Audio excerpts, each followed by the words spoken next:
يا مساء الفل على الحلوين. النهاردة هنعمل الفرخة الجميلة القمر ديت بطريقة حلوة جدا. بجد شايفينها لونها عامل ازاي وكمان دوبانها عامل ازاي. بجد كده متخلعة من بعضها من كتر ما هي دايبة وجميلة، وكمان طعمها مميز وزي فراخ الشواية اللي احنا بنشتريها من بره بالظبط، ولكن بطعامة ونظافة البيت. تعالوا بينا نقول بسم الله.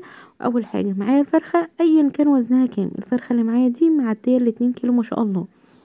جبتها كده ونضفتها كويس ونقعتها في ملح وخل ودقيق وليمون، وبدأت ان انا اغرس فيها كده السكينة من تحت الجلد مش من فوق الجلد عشان ما نبوظش شكله. تمام. وكمان غرزت في الوراك من جوه بحيث التتبيلة اللي انا هعملها تدخل جوه الفراخ من كل ناحية، ويبقى طعم اللحم نفسه كويس، وكمان يبقى طعمها من بره ومن جوه نفس التتبيلة. شايفين الفتحات اللي انا عاملاها بالظبط كده. بعد كده هصفيها من المية بتاعتها دي، وهنعمل بقى التتبيلة مع بعضينا. التتبيلة عبارة عن طماطم وفلفل احمر او اي فلفل عندك، بس الفلفل الاحمر في التتبيلات بيبقى طعمه مميز جدا، بيغنيكي عن هريسة الشطة. ومعايا كمان ليمونتين، ومعايا بصلاية كبيرة او بصلتين صغيرين، ومعلقة صغيرة كده من الثوم. معايا هنا البهارات بتاعتي: ملح، فلفل اسود، كمون، كزبرة، قرفة، عندي سماق كمان، وعندي بابريكا، وعندي توم بودرة وبصل بودرة وحبهان وورق لورا وقرنفل. تمام. اللي مستكتر التوابل يا جماعة يشتري توابل مشويات مكان ده كله، يعني ويحط معاها ملح والفلفل بس. تمام. لكن انا ما كانش عندي توابل مشويات فحطيت كل الكلام اللي انتوا شايفينه ده. ومعايا كمان مستردة بتفرق جدا في التتبيلات للمشويات او للتتبيلات الفراخ عموما، بتبقى حلوة جدا. ومعايا كمان خل ابيض. كنت عايزة اوريكم، شايفين كمان هنحط زيت. شايفين المدور اللي هو بني في التوابل دوت سماق مش مطحون، حاطه 2 مطحون ومش مطحون. هنجيب بقى الخلاط بتاعنا، حاطه فيه شويه كده من الميه. طبعا لو عندك لبن رايب بيبقى كمان احسن واحسن، ولكن المتوفر احنا بنشتغل بيه. شويه ميه، حطيت بقى البصل والطماطم والفلفل وكمان الثوم، وهنزل عليهم بالتوابل وشويه خل وشويه زيت وشويه مستردة. تمام. هنا كمان عصرت الليمون، ما حطيتوش بقشره،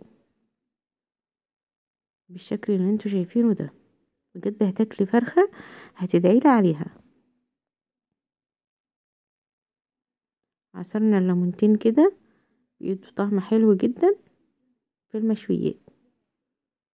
عايزه اقولك التتبيله دي كمان لو عايزه تشوي بيها على الفحم بس هتنعميها اكتر من ان احنا عملناها ديت، وكمان يستحسن تصفيها من كل التفل اللي هيطلع منها ديت عشان ما يتحرقش منك على الفحم، بس بتاخدي احلى نتيجه بجد واحلى طعم. هنزل بقى بالتوابل كلها اللي احنا قلناها دي، وهنضرب الكلام ده كله كويس مع شويه المستردة كمان والخل، نضربهم كويس في الخلاط. وهنجهز بقى الفرخة بتاعتنا ونبدأ ننزل بالتتبيلة القمر ديت عليها. بس كده حطينا كل المكونات.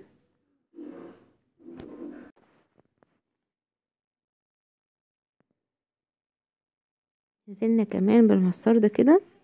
عايزه اقولك بقى زبادي رايب اي حاجه من الحاجات ديت عندك هتحطيها برضو هتبقى جميله، وكده برضو هتبقى جميله. لو عندك شويه عسل ابيض كمان يا سلام، لو عندك شويه صويا صوص بتبقى تحفه كمان.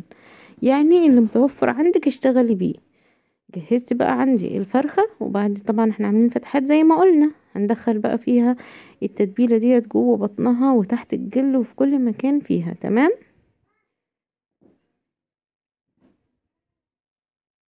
هنسيب بقى الفرخية ديت كده معايا في التلاجة، يعني معاكي من 2 4 ساعات يوم كامل على حسب الوقت المتوفر عندك، بس كل ما تسيبيها طبعا كل ما تطرى اكتر وتبقى جميلة اكتر. اهي هفتح بقى بطنها كده وابدأ انزل التتبيلة جواها وتحت الجلد.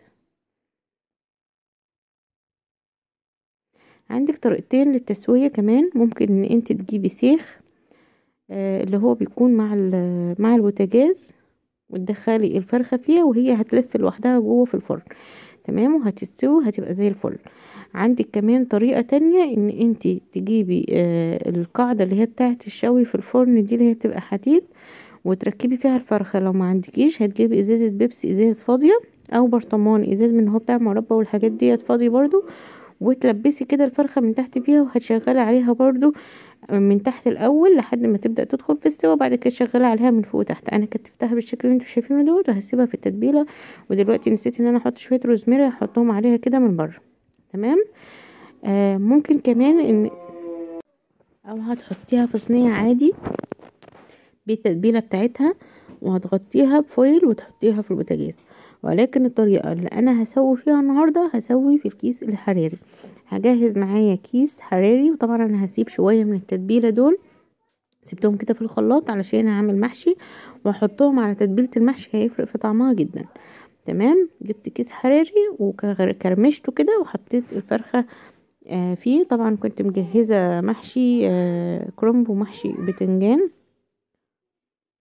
وكوسه وفلفل وكمان شويه صغيرين من ورق عنب، وجهزت لهم شوربه كده بشويه صلصه اللي باقيه، وحطيت عليهم التتبيله اللي قلتلكوا عليها. هنا بقى الفرخه بتاعتي كانت طلعت من التتبيله بتاعتها لحد ما عملت المحشي كده، سبتها تتبل وتشرب كده من التتبيله، بقت طريه جدا وبقت حلوه قوي. جبت بقى كيس الحراري وحطيت فيه شويه زيت وكرمشت كده الزيت فيها بالشكل اللي انتوا شايفينه ده، علشان جلد الفرخه ما يلزقش معايا في الكيس، وكمان تبقى حلوه كده الكيس ما يبوظش مني. بعد كده نزلتها ونزلت عليها شويه من التتبيله كده اللي كانت فيها. وبعد كده هجهز معايا صينيه اكون مش محتاجاها بقى كمان من التتبيله دي اهي.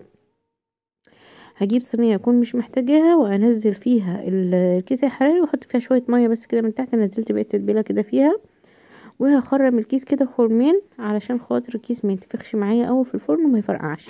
تمام. هخرمه كده بالسكينه خرمين علشان خاطر زي ما قلت لكم ما تفرقعش. هدخلها بقى الفرن، هتاخد معايا تقريبا ساعه وربع، ساعه ونص. عايزه اقول لك يعني في الاخر كده ولعت الشوايه بتتحمر وهي جوه الكيس من غير ما تفتحي الكيس، بجد رهيبه. لو ما اتحمرتش معاكي يبقى انت مش حاطه زيت في الكيس، يبقى عادي في قص الكيس كده وافتحيه وسيبيه يتحمر. لكن انا ما فتحتش الكيس خالص، انا طلعتها من الفرن كده. طبعا قلبتها كمان من تحت ومن فوق، خليتها اتحمرت من على الجنبين وبقت بالشكل التحفه اللي انتوا شايفينه ده. عايزه اقول لكم خطيره، طعمها بجد تحفه ودايبه دوبان مش طبيعي، على الرغم ان هي كبيره جدا ما شاء الله، ولكن الطعم بجد كان رهيب. كانت دايبه لحد اخر حته فيها من جوه، بجد كانت مش مستحمله. شكلها شفتوا؟ بصوا العظم طالع منها حرفيا. بعد كده هجهز معايا طبق بس وهحط فيه رشه بقدونس ولا اي حاجه، وهنزلها في الطبق هوريها لكم برضو كانت من ورا عامله ازاي.